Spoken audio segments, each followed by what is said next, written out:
வணக்கம், இது விஜிஸ் கிச்சன். இன்றைக்கி பார்த்திங்கன்னா நம்ம சூப்பராக எக்கு வச்சு தான் பட்டர் மசாலா செய்ய போகிறோம். அது எப்படி செய்கிறதுன்னு பார்க்கலாம் வாங்க. இப்போ நம்ம தக்காளி எடுத்திருக்கேன், ஒரு 2 தக்காளி, 2 வெங்காயம் எடுத்தாச்சு, ஒரு கொஞ்சம் போல் கொத்தமல்லி எடுத்திருக்கேன். இஞ்சி பூண்டு பேஸ்ட் வந்து நான் ஏற்கனவே அரைச்சி வச்சுருந்தேன், அதையும் சேர்த்துட்டேன். முந்திரி பருப்பு ஒரு 10-15 முந்திரி பருப்பு சேர்த்துருக்கேன். இப்போ நம்ம இந்த மசாலாவை மிக்சியில் போட்டு நல்லா கொஞ்சம் நைஸாக அரைச்சி எடுத்து வச்சுக்கலாம். அதுக்கப்புறம் தேவையான அளவு பட்டர் போட்டிருக்கேன் பேனில், அது கூட கொஞ்சம் சோம்பு போட்டிருக்கேன்.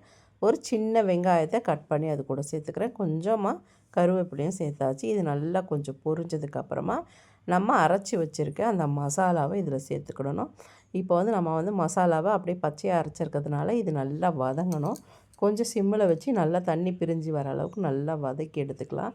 அதுக்கப்புறம் தேவையான அளவு உப்பு சேர்த்துருக்கேன். உப்பையும் சேர்த்து நல்லா மிக்ஸ் பண்ணிக்கோங்க.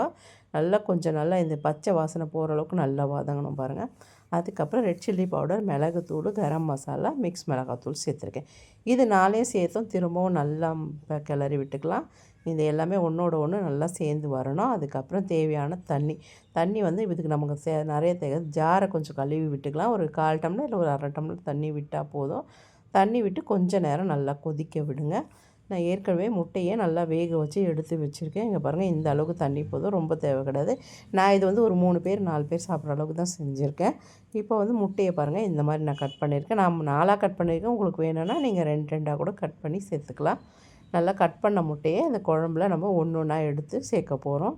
முட்டையை போட்டு கொஞ்சம் நேரம் கொதிச்சா போதும். ஏற்கனவே ரொம்ப நேரம் நம்ம அதை குக் பண்ணிட்டோம். நிறைய குக் பண்ணால் டேஸ்ட் மாறிடும். அவ்வளோதான். இங்கே பாருங்கள், சூப்பராக எல்லா முட்டையும் ஒவ்வொன்றா அடக்கிக்கிடலாம். நல்லா பார்த்துங்க, அழகாக வந்திருக்கு பாருங்கள் முட்டை. சூப்பராக வச்சுக்கலாம். அவ்வளோதான், சூப்பரான முட்டை கிரேவி ரெடிங்க. இது வந்து நம்ம சப்பாத்திக்கு, பரோட்டாக்கு, இட்லி, தோசை எல்லாத்துக்குமே சாப்பிட்லாம். சூப்பராக இருக்கும். வீடியோ பிடிச்சிருந்தால் லைக் பண்ணி, ஷேர் பண்ணி, கமெண்ட் பண்ணுங்கள். நம்ம சேனலை மறக்காமல் சப்ஸ்கிரைப் பண்ணுங்கள். வீடியோ பார்க்குறவங்க கண்டிப்பாக நம்ம சேனலை சப்ஸ்கிரைப் பண்ணுங்கள். வணக்கம்.